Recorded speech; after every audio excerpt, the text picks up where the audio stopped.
Welcome to the Keon Sports Podcast. I am your host, Vince McKee. Today, a very special guest, Bill Demott. You knew him from his days in WCW and WWF as Hugh Morris, and also the WWE as Bill Demott, his real name clearly. And basically, I mean, this guy did everything. He wrestled, he trained. His handprints are all over, professional wrestling, and in a good way. So we are very excited to talk with Bill today. So sit back, put your feet up, and grab something cold to drink. Up next, here is Bill Demott. And welcome back here to the Keon Sports Podcast. As we said, I am your host, Vince McKee. A beautiful Wednesday evening here on the Keon Sports deck. Just beautiful weather to sit here out in the outside studio. And couldn't be more excited to have our guest on tonight, Bill Demott. All right, without any further ado, let's get into the hotline now. All right, on the hotline now, Bill Demott. You guys knew him in WCW as Hugh Morris. Also a little bit there in WWE as Hugh Morris, and eventually started going by his real name when he trained wrestlers, Bill Demott. Bill, welcome to Keon Sports Media Group. Hey Vince, how you doing? Hello to the fans out there and everybody listening. Oh, absolutely, yeah.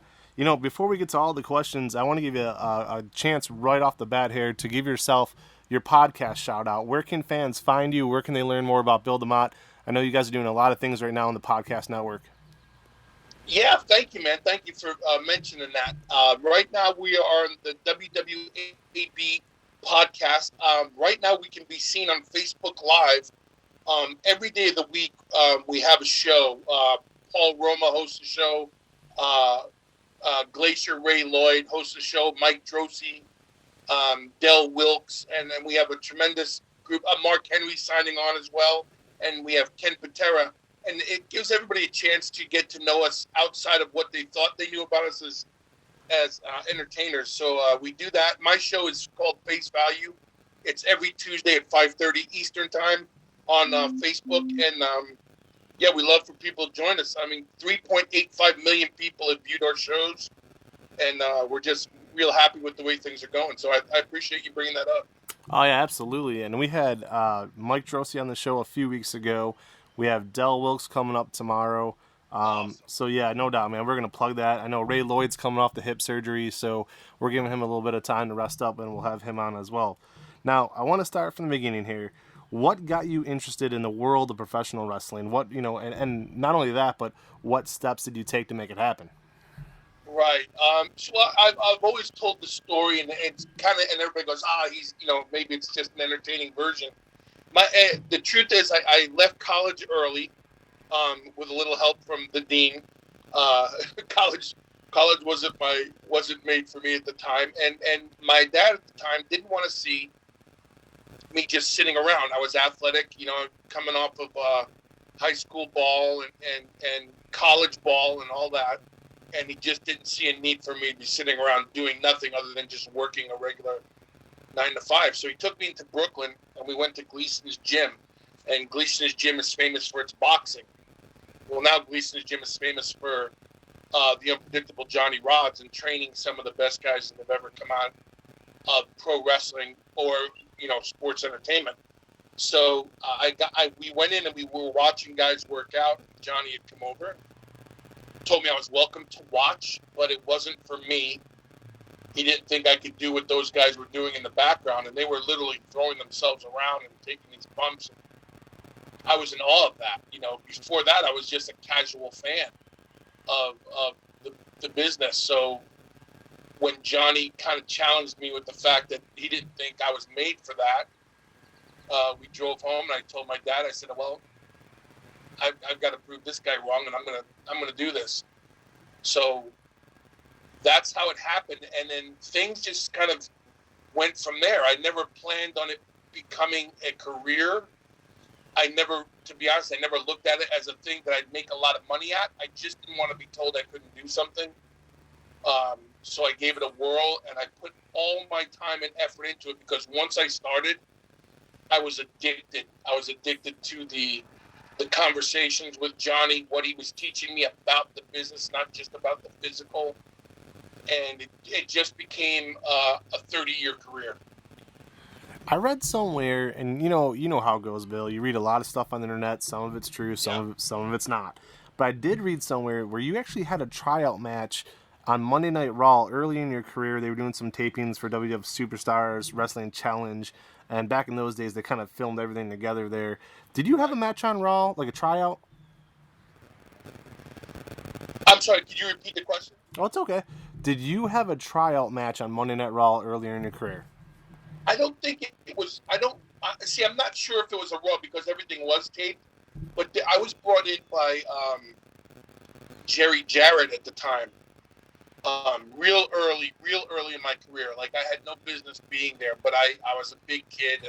I had a look that was similar to a lot of the guys that were on the roster. And as a matter of fact, I had the same tryout days as Mike Drosy. So when we did the tryouts, I thought they went well. I had a lot of good feedback from guys like Bam Bam Bigelow and things like that. And lo and behold, the tryout was kind of null and void because the very next day, Jerry Jarrett was done with the company. So anybody that he brought in was kind of done, left at the wayside as well. So I did have two tryouts, as a matter of fact, with the WWF. One was Pennsylvania, and to be honest, I don't know where the other one was, but I'm not sure if it was a Raw. I know I didn't work on TV. So if it was a Raw taping, it was darker for one of the other shows or something like that. Okay. Then how did you end up in WCW, and who came up with the name Hugh Morris? Well, I was making my bones and everything in Japan and Mexico, and my second daughter was about to be born, and I missed my first daughter being born, and that's how it is in this business. And so I knew the date around about when my second daughter was going to be born, so I made sure I was home. And then I decided that I was going to make my last tour in Japan. And I got a phone call on a Sunday night from Kevin Sullivan. And word for word, and I've said this before, and people laugh at it, but this is exactly the conversation. I picked up the phone and said, hello. He simply asked me, was I still fat and was I still wrestling? And yeah. And I answered yes to both because I knew Kevin, I knew who he was, and we got to know each other. He saw me a couple times in Japan. That's how we knew each other. He said, there's a plane ticket waiting for you tomorrow morning, be in Macon, Georgia. And I'm, much like everything else, I'm kind of getting smart to the business.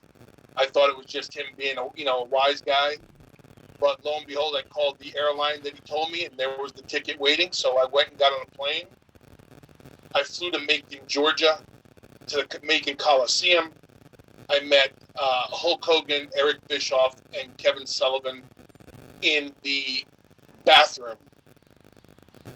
And we talked about what they wanted to do. They offered me a job right then and there. The four of us shook hands, and I went home. And that's how I got the job, because Vader and Paul Orndorff got into that big tussle that a lot of people heard about. Yep. And Vader was let go. So Vader was let go. There was a spot open, and at the time, that's when they were feeding the big men to Hogan. And, Sullivan knew me from Japan and stuff, and he said, well, let's bring him in, and that's how I got the job. So when I finally started working for them, like in person, because I was home for another 2 months before anybody ever contacted me, they brought me to CNN, and they asked me they wanted to see if I could talk, so they asked me to do a promo about Randy Savage. And I was like, I'm like a big kid now going, wait a minute, talk about Randy Savage? Well, I forgot what I was supposed to say. I started to do that laugh that I became famous for. And Terry Taylor at the time was the guy producing the promo, and his wife had said, that guy's very humorous. And there was Hugh Morris born right from there. That's incredible. I got to share with you very, very quickly here. I have two daughters myself, ages 7.5 and 4.5. In fact, my 4.5-year-old is she's coming home from preschool as we speak, her last day of preschool. I almost missed her being born. I was covering the UFC. Let me tell you, I was covering the UFC in Cleveland, here where I live. first, last, and only time that the UFC's ever been to Cleveland. But I'm there, as a credentialed media member, and I get the call that my wife went into labor. I hauled ass from downtown Cleveland to Fairview Hospital as quickly as I could, and I tell you what, man, I walk in that delivery room, she's pushing, and it wasn't about 2 minutes later that we had a new baby. So, all I can tell you is I know the feeling, and it's not something you live down easily if you miss it. So that was that was definitely a rush. So I feel for you, and there's no better feeling than being a girl dad. I love having my two little girls. Yeah. It's the best, isn't it? Oh yeah, it's great. So I want to ask you this too. So you're with WCW 6 or 7 months, and all of a sudden they bring in the NWO. It became, in my eyes, one of the biggest things in the history of wrestling. I actually liked it until it got way out of control. But, being with the company at that time, what were your thoughts about the NWO? Why do you feel it worked? And then why do you feel it eventually fizzled out like it did? Well, I feel like it worked because look who it was. I mean, you had two of the top dogs in the business, and then you added, Hogan to the mix. And it was something new. It was refreshing. It was, and everything that WCW was touching at the time was turning to gold. So you had Hall and Nash coming in, fresh off, lack of a better term, the jump, and then the NWO was formed. And I thought it was great for business. I mean, it really stirred the pot I think in both companies, and it gave the guys something to shoot for because you wanted to work with those guys. And I think, up until the thing that always happens in this crazy business that we're in is that success makes you want to do more and add to something it's not broken. So why were we fixing it? And then it was the red and black and the white and black and the Mexican NWO and the cruiserweight NWO and all these new world orders. And I think that was the overkill to it. But initially, I was a huge fan of the NWO when it came in and what they were doing because business was taking off. I remember being a big fan of the Dungeon of Doom, quite frankly, and when that came in, to me, it was almost like a bigger version with bigger names. And that's no offense to you or Kevin Sullivan or the Giant or anybody else. It's just the truth. And I remember seeing that. I'm like, well, they're not creepy. It's like the Dungeon of Doom without the creepy factor. It's more so like a cool factor. So, and to me, I guess that's why I believe it works so well. And at the same time, the Monday Night War was really taking off. I've always wanted, and I always ask the guys who come on the show this question: how much did you pay attention to what the WWF was doing, or did you not pay attention at all? You were just, full steam ahead doing your own thing.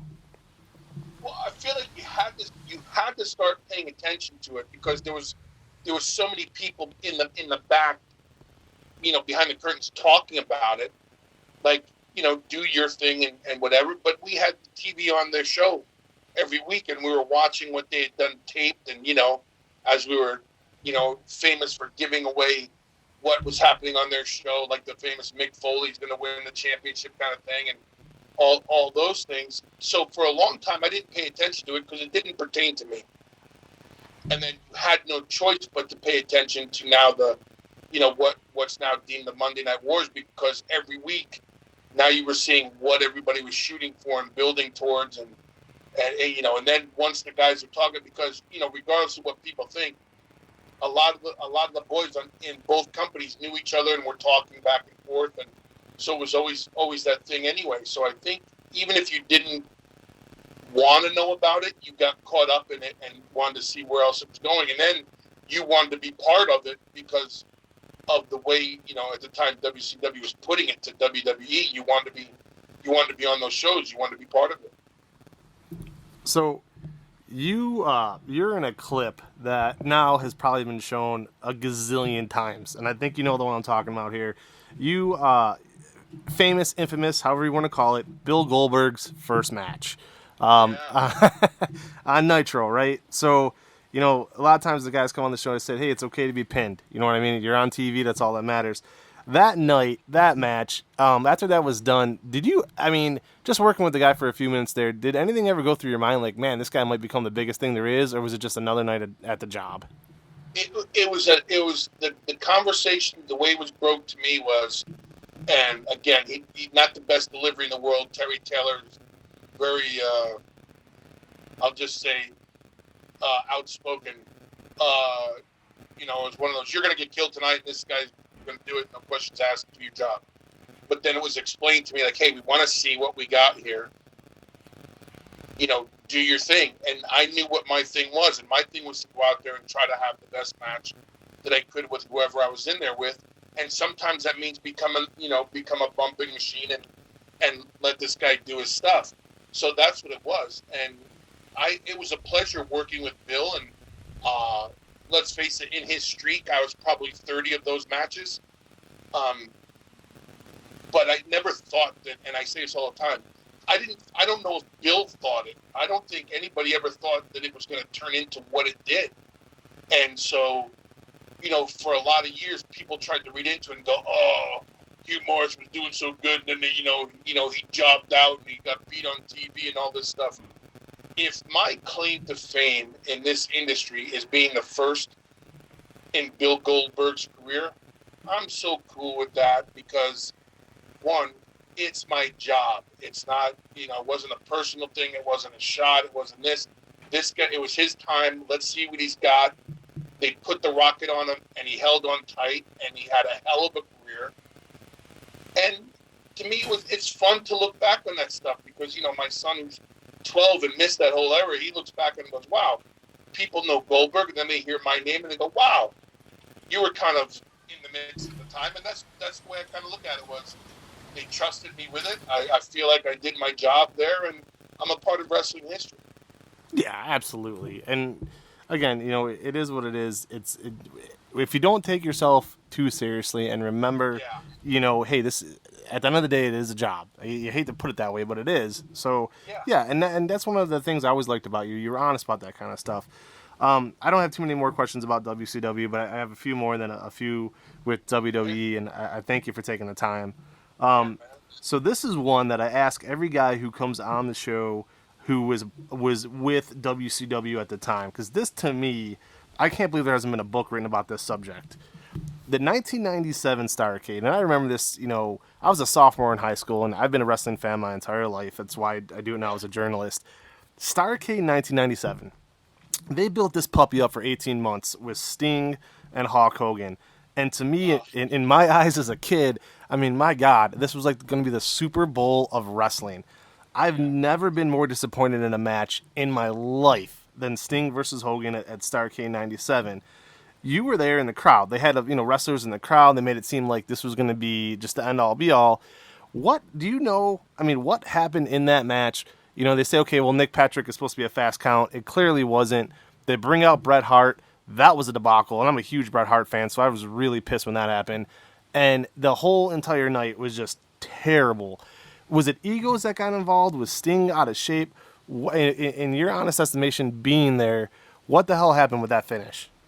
I think that, and again, it's just my opinion, and I'm not in the know, but being around it, kind of the background, I just think everybody, it got very personal. It became like this unprofessional thing of, I'm going to take my ball and go home kind of stuff, or I'm not doing that, I'm doing this. Okay, you want me to do it? I'll do it, but I'm not putting my heart and soul into it. This is just one of those things. And I think that was the problem, was people were allowed to get away with that. Now listen, I'm never going to say anything bad about Hulk Hogan. I'm never going to say anything bad about Sting. I'm never going to talk bad about any of the guys. But the fact of the matter was, we as a company, I think we screwed the pooch, and I think that really hurt all the progress that was made. And then it opened the door for other guys to think that they could then act like that too. And that's just my honest opinion. I thought it stunk. Yeah, I remember watching it with my dad. And my dad he wanted to spend time with me, right? So he was going to watch whatever I was going to watch. And I talked him up. Right? I talked you guys and WCW up for months. And then he sits down with me and he's like, well, wait a second, because it was supposed to be Raven versus Chris Benoit, and then Raven didn't do it. He had Saturn. Then it was going to be the Giant versus Kevin Nash. Then Kevin Nash didn't show up. And he's, pay-per-views aren't cheap. Back even then they weren't $30 or whatnot. And my dad's like, what the hell am I paying for here? I'm like, the main event, Dad. Trust me, the main event's going to save this night. And then that was the biggest dud. And I just remember being like, I don't know if I could trust myself spending money on WCW moving forward. So, but one thing that they did do right, and I'll say this, they did a lot of things right. One thing that I loved about this, and you might laugh, but I thought it was great actually. One of the very few storylines and ideas that Vince Russo actually got over with the fans was the Misfits. The Misfits in action. I personally loved it. Why do you think it got over with the fans, and how much fun did you have with that angle? Because to me, it was like a kind of off-the-wall, out-of-nowhere thing, but it got over huge. Well, the funny part was they had nothing for us and literally told us, like, we could care less what you're doing right now. You don't fit into anything that we're doing. And so when Russo came up with this Misfits thing, and then he opened the door for us to chime in and have ideas. So we became the Misfits in action, and we became the MIA, and all of a sudden we had all these, play on words with Corporal Cajun and Lieutenant Lash or whatever it was, and we then got the freedom because we were having fun with it, and because no one really cared what we were doing. That allowed us to get over it. There was no pressure on us. We could do the things that were fun. We were kind of, here's where I'll get in trouble, or people go, he's got to be kidding, but we were WCW's version of DX. On I think a more comedic level, because, I say we don't have the talent that DX had, but you put all of us together doing what we did, and the vignettes and the backstage stuff, and just being allowed to have that freedom to try things, the Misfits became a serious little group of guys, and we did great business as the Misfits, Yeah, and I mean, I feel like Booker T was probably one of the most underrated wrestlers of all time. He gave your group instant legitimacy. I can't say the word. Legitimacy. There you go. Just instantly. You know what I mean? I just remember that was a rough time to watch WCW, but that was one of those things where you didn't flick back over to Raw. If you guys were on, I kept it on every time. Thanks. Yeah, we truly had a lot of fun, and we took our, because we were a group of the guys that were on the road as much as anybody else, because we would work. I mean, we'd go out there for 20 minutes a night and work with anybody and deliver, where some guys had contracts where they only worked 40 days a year. We worked every night. So then put that in where I got to run with Lance Storm for 9 months, 12 months straight on live events and stuff. Those are nights off, and we worked hard, and it gelled, and the Misfits really took off. And then it helped Chavo break out. It helped me break out into, going back slightly into Hugh Morris, but then turning into the Bill Demott. So it was really cool, and I always thank Vince for that and the time to get that done. It was a lot of fun. Yeah, I couldn't agree more watching it as a fan, for sure. I got one more question for you on WCW, and then just a couple here with WWE. Very much appreciate your time. Now, this is another fun one, because again, I'm a father. I have kids, and you had young kids as well at the time. What was going through your mind emotionally, and when you found out that WCW had been bought out? What were some of the your memories of that night, that final Nitro, and just, I mean, I don't mean to be weird, but like, were you scared? Like, what were some of your emotions, thinking like, hey, I have a family to take care of. What is going to happen next? Well, there'd been talk for months about this, that, Pepsi and AOL was in, and Coke was in, or whoever was out. This one was in, and so you just kind of took it every day as a grain of salt. And what can you do? You still had to do your job. And I was never one to get involved in all the stuff behind the scenes. Some people think that was wrong. I should have been more involved and played the politics a little bit more. I'm not a politics guy.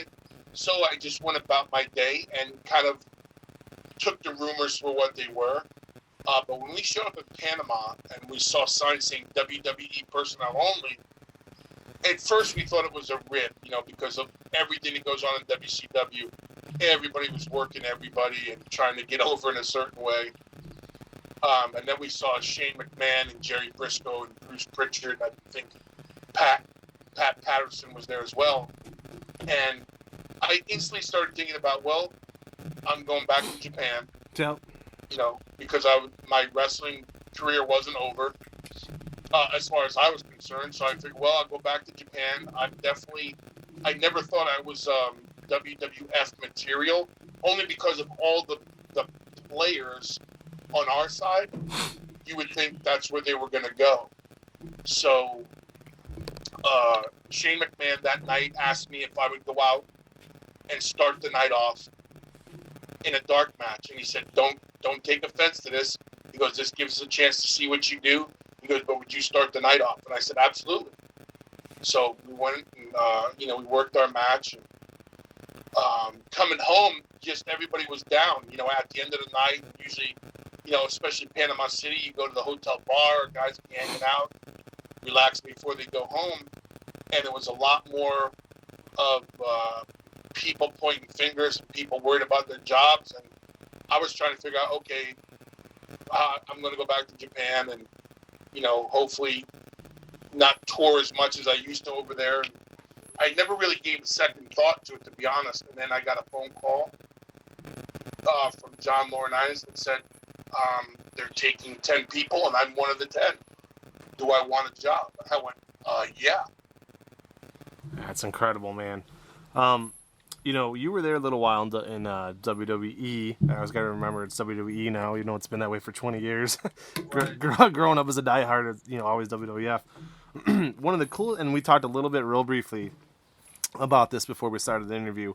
One of the coolest things I saw you do, and pretty much my favorite thing I've ever seen you do, quite frankly, was when you were a coach on Tough Enough. Tough Enough is what it is. You know what I mean? Some of it was real, some of it was a reality show, but to me, a lot of it was real. And what you did there was the most raw, emotional thing I've seen. While you were there, though, there was a guy named John Hennigan, who obviously became John Morrison. Yeah. Anything jump off the page back then, being around him, thinking like, holy man, this guy's got it? Like, did you know instantly, or was it kind of a surprise? No, from the jump. From the jump, you knew he was athletic. He had no fear. He would try anything we put in front of him. He was definitely coachable. And I say this respectfully because I think the world of John. He was young and cocky and wasn't afraid to let you know, like, there's nothing you put in front of me that I won't do or can't do. And he just had that. You knew from day one that he was a contender. And you knew he was an athlete, and that as long as he kept paying attention and doing what he was doing, you knew from pretty much day one that this kid's a winner. Whether he won that show or not, you knew he was going to be part of this business because we all saw something in him, and he's turned into so much more than I think we thought he was going to be. But John was definitely a standout. I always thought he was great. I'm not trying to get anybody in trouble here, but I don't know how much of the current product you watch. I feel like right now he's being misused like drastically bad. They're making him into like a comedy act, and it's just so stupid because he's still. I mean, the guy is older now, and he's still in great shape, unbelievable athletic, good personality, and it drives me nuts watching what they're doing with him. It's stupid. And it just bugs me as a longtime fan, quite frankly. And I don't want to get, again, I'm not trying to get anybody in trouble with that comment, but it's the truth. I'll tell you, the blessing and curse of being entertaining is that, John can be fun. And with him and The Miz, it's just a natural charisma. Unfortunately, that's how they look at him now. And they forget that you're dealing with a world-class athlete who has more to offer. So, I can't speak for anybody. I'm like you when I watch the politics. Sometimes I look at it and go, well, I don't get it. But it seems like, John's happy with what he's doing, and he's probably just holding on to live event start where he can get out there and shine like he always does. But I agree. I'm not particularly a fan of the John Morrison they're portraying right now. No, not at all. And he hasn't had some major injury, right? And I'm not trying to jinx the guy, but it's like, look, he's been healthy. Why not take advantage of that? Don't wait for something stupid to happen. And it just drives me nuts.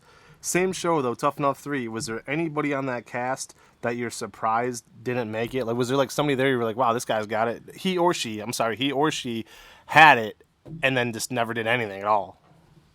Well, and I keep in contact with a lot of those kids from every season. I call them kids because I'm an old man, but I thought Justin Juice would still continue it. I actually thought Jonah would have continued from that season as well. But I think a lot of them, they sign on for this thing. They get, we talk about it all the time, they get famous because now they're on a national TV show in front of millions of people. But at the end of the day, regardless of what we didn't show, they knew they were getting into a business that demanded a lot from them, physically, mentally, emotionally.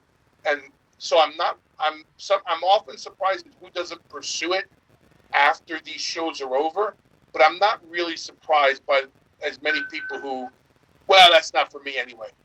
Well, then, everything, and that's why I'm not a big fan of people, this is my passion, this is all I want to do in my life, and then you didn't win the show, and you never get back into the business. So we were very good at weeding people out that way and seeing who really wanted to be there. But there was a few surprises over the years, and then not to, turn the conversation, but then you look at someone who got cut early on because we knew she was going to hurt herself, and she just didn't have the physical ability to stay safe, was Melina. Yeah. Lo and behold, a year after that, she's an OVW and she's doing all these things, and Melina became a legitimate WWF superstar. So it's so funny to see how things turn out for people. Yeah, man, you hit that on the head. Last question for you today, and thank you again for coming on the show. We really appreciate this. Thank you, brother. Oh yeah, no doubt. This is a question, one of my favorite ones to talk about. I remember speaking with Al Snow for, he probably went 20 minutes on this subject, and I think Tom Pritchard did as well. And I would encourage our fans to go back, listen to the interviews with Tom Pritchard and Al Snow, both fantastic. This question here, oh yeah, they are. It's unbelievable. Al Snow, you want to talk about people who are underrated? My God, he was incredible. But so here's the question, all right, and this one means a lot to me.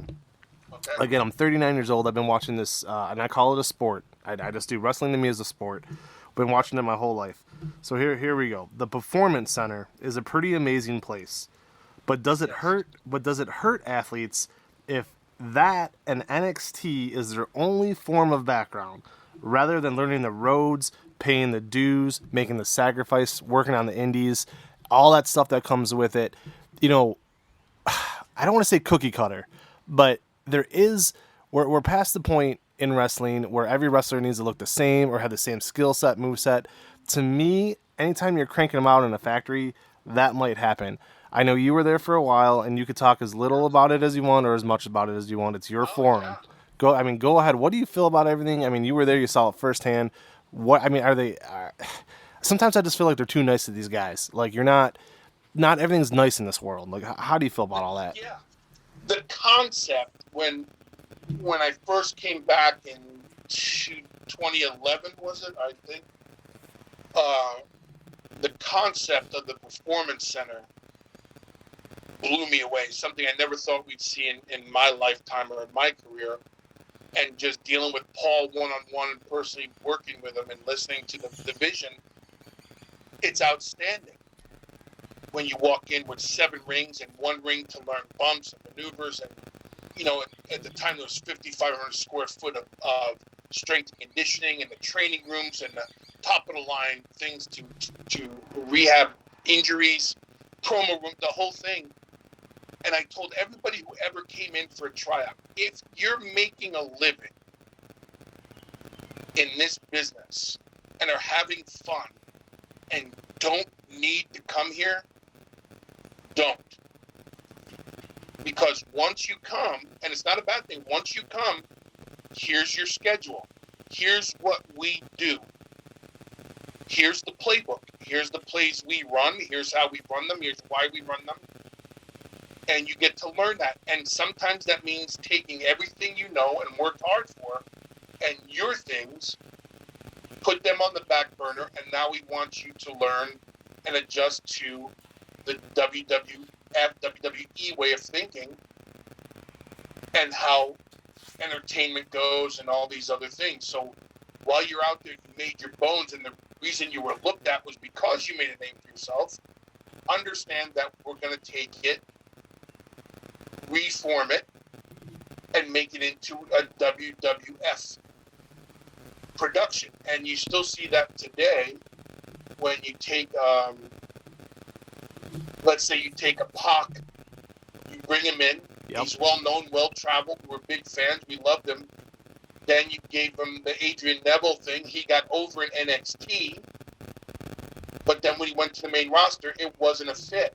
And so at the time you're grooming guys, and at the time before NXT really blew up and became its own entity, the idea was to go to NXT, get tightened up, if you will, whatever the right word is, get it in, playing position, introduce it to the main roster, and off they go. Much like Tyler Breeze. But as you see, things change. So that's why NXT has branched off into its own thing. And I do think people need, before they come to the Performance Center, green or new to the business, I think they do need that time on the road. They do need to travel and to struggle, because once you come to the PC, there's no struggle, man. Nope. You're home every night. You know your schedule every day. If you're hurt, we can get you through it. We never questioned it, but some people took advantage of that. So they were there, and people then made that place Groundhog's Day, because they felt, I'm doing the same thing, and I'm not, and I want to do this, and I belong on the main roster. And you try to let them know that, no, they're not ready for what's going to be asked of them. And, that's where the differences of opinion come in. But it was never cookie cutter, but it definitely took away a lot of creative juices from guys and girls, because they felt like they fell into a trap of Groundhog's Day. Okay, today I got to lift. I have to do this. And when the company gives you a state-of-the-art strength conditioning thing, and you say, I don't want to lift here, I want to lift on my own, well, then you're telling the company that you're better than what the company has to offer. So, but I will say it's a big culture shock for guys and girls that have made their living and made their bones on the road, and then to come and find out that even on live events at NXT, they were still having to get there and set up the ring and tear down and all that stuff, and some thought they were past that. But that's still the business we're in, and regardless of what level you were, that was part of learning the business and respecting it. So I think a lot of the generation that's come in the last 5 to 10 years, it's been a culture shock, and it's made a lot of them unhappy. And they're happier when they go back and do what they want to do, how they want to do it, and not be told what their character is or what works and what doesn't work. I think Pac's a perfect example. Itself is a gold mine. Yeah, and I mean, everything you said is 100% on the money. I think the example of Pac is a great example. I'll say this, too, because I was blessed to know this guy. I've known Johnny Gargano 15 years, watching him wrestle in the Indies here in Cleveland, Ohio. Even Eric, Ray Rowe, as they called him here in Cleveland now, part of the Viking Raiders. I've known Vic Travagliente. I wrote a book, actually, where Vic Travagliente, who is now known as Vic Joseph. I've known these guys for a long time, and they work the Indies, and that's why they're hitting as big as they are. I'll say this about Johnny Gargano. That kid had it 10 years ago. He had it. Oh, yeah. And again, I'm not trying to bash anybody or get in a big war here, but NXT had nothing to do with it. I'm sorry. That kid was ready when he got there. He's just excelling because of that, because now he has that platform. They're seeing it. I'll throw out 2 names, and again, I love NXT. To me, Wednesday nights became my favorite night between NXT and AEW. I think NXT is fantastic. But I'll say this. There's 2 names I'm going to throw out there for people to think about for a quick second. Daniel Bryan and Rob Van Dam. And I say that because of this. Rob Van Dam had a style that was unique to himself when he got to WWE. If that was a guy who came up through the system, I don't think we would have seen him do half the things he did. Who knows if he would have ever got over. Lord knows, same thing with Daniel Bryan. They tried to hold that kid back as much as they could. He's fantastic. So again, to me, it's like you need to have these guys find their own abilities, find their own character, find their own uniqueness. Yes, it's okay. You want to have them do a thousand, Hindu squats to show they're tough. Yeah, no problem. Whatever the case may be.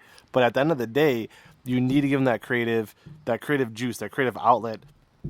I'll ask you one bonus question here, just because we're on the subject. One last bonus question. Dusty Rhodes was there at the same time you were as well. What was it like working with him, and how much did he help? Because to me, I've heard so many good things.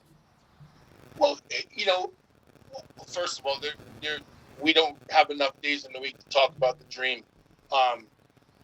We did so much together personally and professionally, and getting, I get to sit under the Dusty tree for many years, and I think it was a learning curve for Dusty too, because Dusty came into this business and was very successful in every aspect of it, the way he did things, and he had to learn, and I had to learn, and Norman Smiley had to learn, and we all had to learn a different way of thinking. And I think that's where a lot of the stories come from, like the negative stories. Well, they didn't let me do this, and we worked so hard. No, you didn't.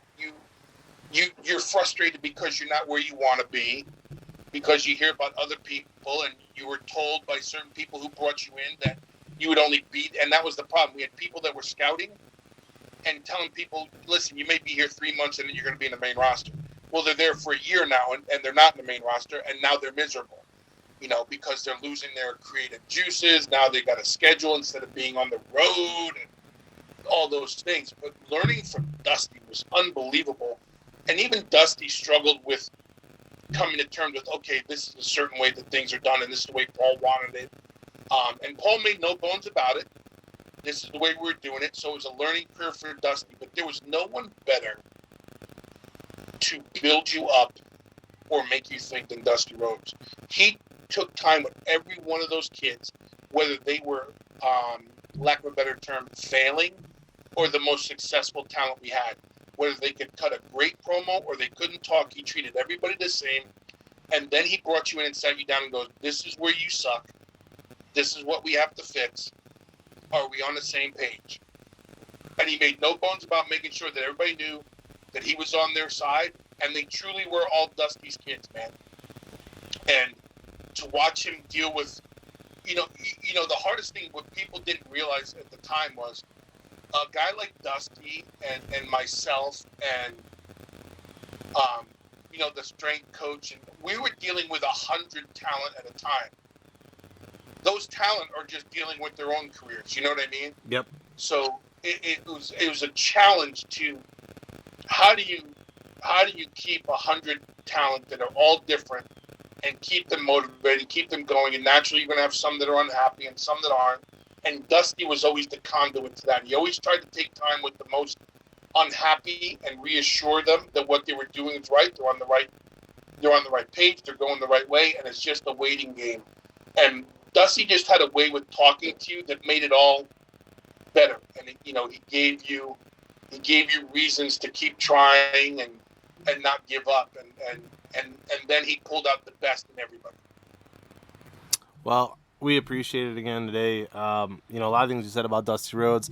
I feel the same way now about Cody. I think, his a lot of his promos, his in-ring promos, really very emotional, but very real, very raw. And I think that's why AEW is working. To me, for the last 20 plus years, I would have said there's no way, no chance in hell there's ever going to be another nationally syndicated wrestling promotion that's going to make it, be on TV. It's just never going to happen. And I would have bet you every dime I had in my banking account. I no longer feel that way. I just don't. I mean, AEW to me is just tremendous. I'm shocked. I'm beyond shocked that it's done this well, this quickly. But again, I think the Rhodes bloodline, quite frankly, is what helping. It's helping those guys. Also, the Young Bucks and Omega, and just it seems like that creativeness is there. The being yourself thing. I mean, Bill, what have you heard from since you've been a little kid? Right? Be yourself. Be yourself. AEW allows those guys to do that. From what I could tell, allows those guys to do that. And I really think that's why it's working. So, again, though, we want to thank you. Before I let you go, I want you to give yourself one more shout-out. Mention, the podcast again there at 5:30 on Tuesdays. And just whatever you want to plug, please do so. Well, this has been great, man. I appreciate your time and having me on. Thank you to everybody out there.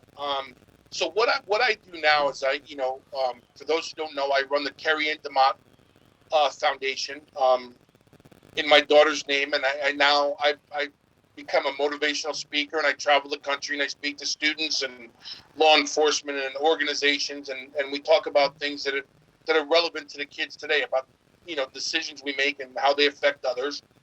I still take opportunities when they come about to people who book me for seminars and personal appearances, because I love this business. I always will. And when I'm not doing that and staying busy with the foundation, we have the weekly podcast on Facebook Live. It's called Face Value. It's 5:30 Eastern time every Tuesday, and the WW8B network that we call it is growing, and you can catch every episode show we do Monday through Sunday on Facebook Live. And if you join our page, like our pages, you'll see it. And as always, I'm just grateful for the opportunity to share a little bit about my career in the business. And everybody's always with the well wishes, and the wrestling community's always backed me up, and I appreciate it. And man, Vince, for your time, man, thank you so much, brother. Oh yeah, no doubt about it. Thank you. And I say this with 100% sincerity too. Like, you were one of the guys I really wanted to talk to. It's hard to explain, but again, as someone who's been watching this stuff 35 years, you just know the people who you, this is going to sound terrible, but you know the people who you're going to have an intelligent conversation with. And, I'm just going to say it. And you know the people who are going to treat you like a mark. And that's the thing, and we don't mind, if I understand certain wrestlers out there, they have booking fees, and, unless it's something ludicrous, we try to pay them if we can. But, to me, it's like you said, anytime you could give back. And we do that. We do this all the time. Most of our guests are high school athletes. We call it the Player Spotlight Series. The biggest thing we do at Key on Sports is high school sports. Really big into high school football. I'm here in Ohio. High school football in Ohio is gigantic. So, we try to feature the kids, honor them, those student athletes who work so hard. That's always been our mission. But, with this platform and with me being a wrestling fan as I've been, I do reach out to wrestlers as well. So, Bill, again, I want to thank you. Please spread the word to the rest of the guys on your network. Everybody is welcome to come on, and we want to wish you the best of luck. And if you ever need something from us, if you need something plugged, please don't hesitate to ask. Thank you, and same here. Hey, you know what? Give those high school boys a shout out. I'd love to come and talk to the whole team and stuff, and get to know them if we ever have an opportunity to do that. Oh, absolutely. I'll send the message out to all the coaches. Not a problem at all. Wish you the best of luck, and we'll talk to you real soon. Thank you so much. Thank you, brother. I appreciate it. Appreciate you. All right, that was Bill Demott. You guys knew him in WCW as Hugh Morris, and obviously in WWE as under his real name there. But I got to tell you, kind of like I said in the very beginning of this podcast, this was a guy who screamed intelligence, and he didn't have to do it. He actually talked softly. But, and like you said, sometimes his promos were just him laughing, but there was just something about watching him as a fan where I knew there's more to this guy, and then eventually when he became a coach on Tough Enough 3, that showed it to me. That really showed it. Like, wow, yeah, he actually does care. And here's the thing, too, with the rough exterior that you see sometimes, life is not cupcakes and rainbows, all right? And, we just got done talking about Friday Night Football there. You might see things on Friday nights during a football game, and you think, oh, man, yeah, these coaches, they're slapping hands and everything, but you don't know what goes on at practice. Like, you have to toughen these kids up. You have to be tough. High school football in football in general, you have to be tough. Professional wrestling, my goodness, do you have to be tough. And like you said, a lot of things there with the Performance Center. Very, very true. He really hit it on the head. And if there was ever a guy who's qualified to talk about it, clearly it's him. So we want to thank everybody for joining us. You can reach me, Vince McKee, by email at coachvin14@yahoo.com. That's the word coach, the letters VIN, the number 14 at yahoo.com. For our guest, Bill Demott, I'm Vince McKee. Everybody, have a blessed day.